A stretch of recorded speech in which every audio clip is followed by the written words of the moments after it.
thank you to Oxford Nanopore Technologies for the invitation to be here. It's a great pleasure. It's not the first time that I've been here. I think it's the third presentation I give here. So absolutely delighted. And I'm going to give you a run through. I hope I get through this in the 10 minutes I have. I have no conflicts of interest. And I'll tell you the story from where it more or less started, except that there's actually a prelude to this that goes more than a decade ahead of this. So roughly about 6 years ago, we put in a grant proposal to the European Research Council asking for money to key up chronic lymphocytic leukemia at single cell level.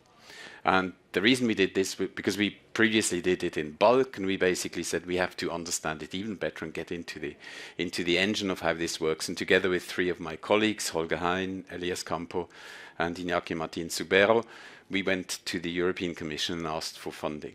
And when you ask for a grant like this, you go through multiple cycles of review. So you write what you're going to do, then they say, oh, we like it or we don't, and you adapt and you send a second thing and so on. At some point you get invited for interview if you've successfully gone through all of the previous stages.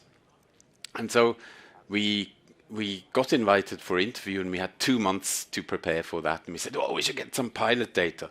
And what will we do? Okay, let's take a patient that we have material from diagnosis, relapse, and then the progression into Richter syndrome.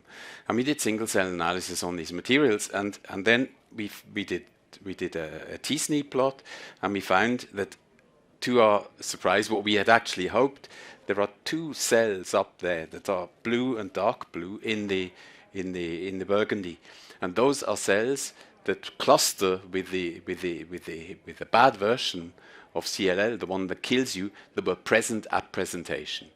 And that means that the disease was there 15 years before the patient actually died from that clone that then expanded.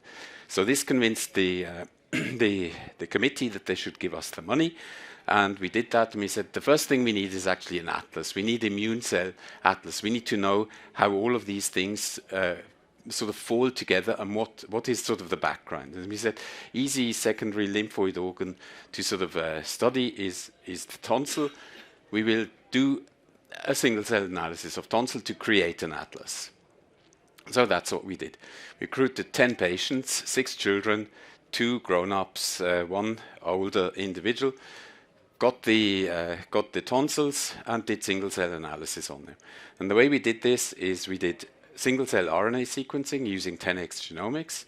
We did single cell attack-seq, again 10x genomics, multiomics. These are 2 different experiments happening in one individual cell, but 2 different levels of omics, and did site-seq, which is a surface marker test. You essentially look for the proteins that are expressed on the surface of these of the cells. You bring this all together. 350,000 cells that we profiled that way, different numbers for each one of the tests that we did. And then we developed a technology to sort of map these or transfer labels across the different modalities that we measured, so that we could actually integrate it into a single map. So you have the 4 modalities that we measured, all of them brought together into one profile, and you nicely see T cells on one side, you see B cells on the other side, you see plasma cells, you see dendritic cells, you see it all keyed up. We had spatial transcriptomics as well, so we had tonsils that we had sectioned and then figured out, now knowing what the cell types actually look like from a transcriptional point of view, and then basically keyed them up in 2 dimensions in a section. So we did that, and then we had to go through a big exercise of annotating what the different cell types that we saw inside this. So we separated into 6 classes, so we made 6 groups, and then annotated inside each one of these groups, in the end, 121 cell types and states. That is published at the beginning of last year, so anyone who wants to know how this is done, you can go and read it in this paper. A year ago at London Calling, I was telling this story to Rich Compton, and he said, we can do this with long reads, because when you do this in short reads, you're essentially just tagging the front bit or the back bit of the transcript, and you don't actually know what the nature of the entire transcript is. But we have technology. We can let you read with the nanopore sequencer through the whole length of the transcript. The only thing you need is a 10x library. And so we went through a couple of iterations of figuring out whether we had enough material, libraries left, and so on. And ONT was very generous and gave us 50 flow cells worth of sequencing. Said, we will give you 50 promethine flow cells and just go ahead and sequence those libraries that you have done for the tonsil atlas, and that you actually did some CLL individuals as well. Do them again with the long read protocol. So we did that.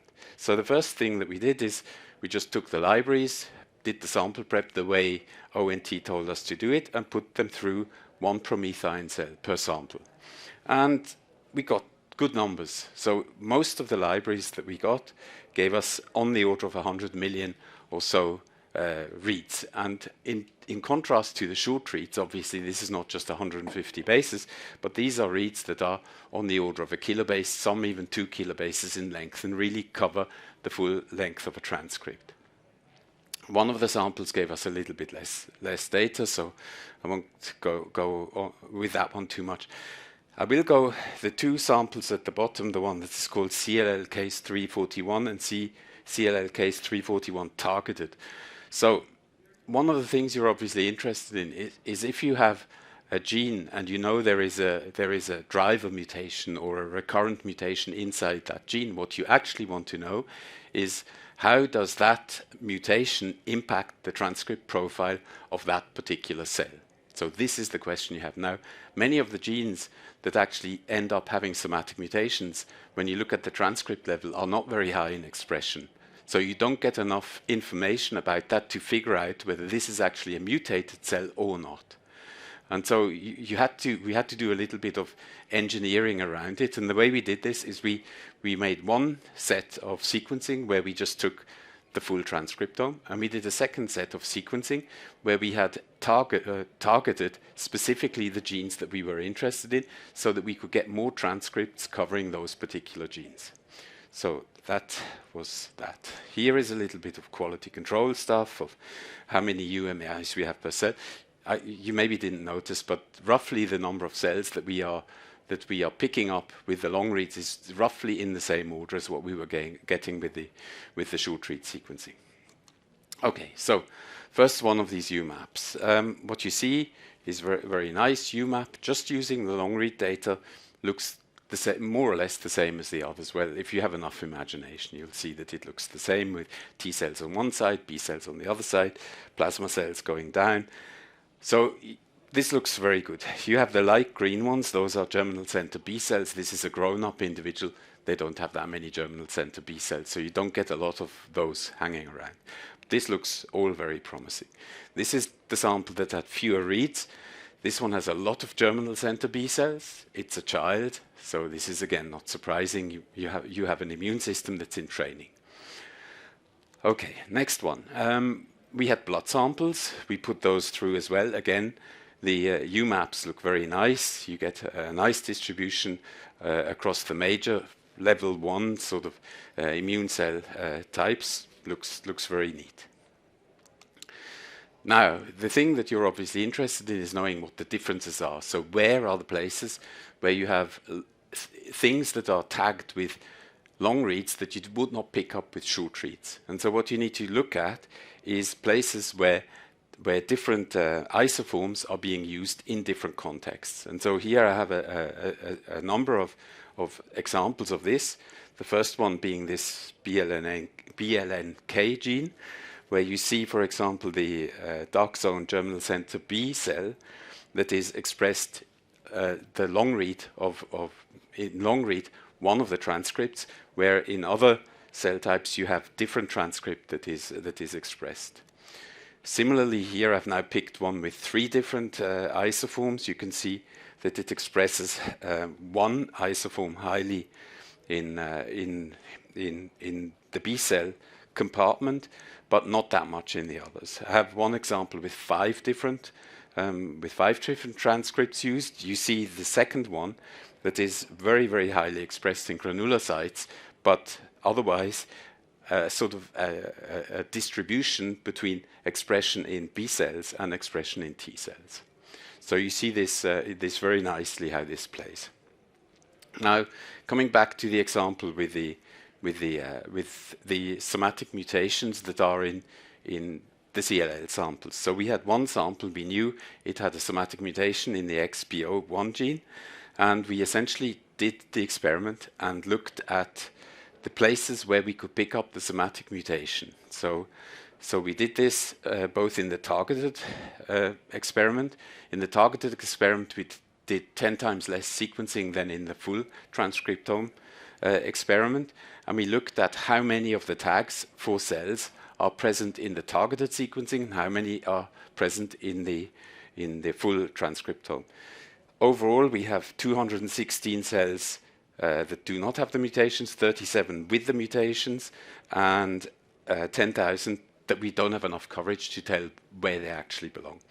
Then with the full transcript sample, we have 176 cells without the mutation, 30 cells with the mutation, and again 10,000 that don't have enough coverage for us to tell where they actually belong. The overlap between the two of them, so where we see the mutation in both of the experiments, is 14. So together we have about 50 cells or something like that where we know where the mutation actually sits. Next thing we did is we made the UMAP of the experiment, so classifying into 7 different classes, which is what you can see on the left. We essentially keyed up the expression profiles. Now, I don't know how well this is visible. In the middle panel, you will notice that on the left top, you have mutated cells. So we've mapped the mutated cells onto this UMAP, and you can see in the left top zone, you can see some cells that are red. When you then sort of take that green zone on the left and say, this is my group that probably holds the mutations, when you do this statistically, this is very, very robust. You can then look for the genes that are differentially expressed between the cells that carry the mutations and the ones that don't. One that pops up very highly is this immunoglobulin kappa joining 5 gene that you have exactly in that particular zone in the UMAP. So this is a very neat result. We're still exploring this data further, and we're very happy with this technology working. So it tells us things that we're able to work with nicely. And with that, I'm going to sort of stop. I'm going to say there's a lot of people who contribute to this, particularly the 2 postdocs on the right, Madeleine and Claudia. They've been doing a lot of work in the last year or so trying to get this together. But the work that we did before is all the people that are on the left. And with that, I was asked to put up this slide saying that whatever we do with this technology is not for diagnostics, it's for research use. And with that, I'll sort of stop. Thanks ever so much.